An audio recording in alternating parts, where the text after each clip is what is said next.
In this short guide, I will show how to buy shares of Philip Morris International, Inc. Philip Morris is a global tobacco company trading on NASDAQ under the ticker PM. This is an educational walkthrough and not financial advice. You need a brokerage account, and I will use eToro as an example to demonstrate the steps. After registering, you must verify the account, usually with an ID document, and add funds before you can buy.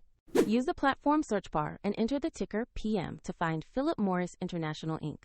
Select the matching NASDAQ listing to ensure you have the correct stock. On the stock page, you will see a brief company profile and a live price chart showing recent movement.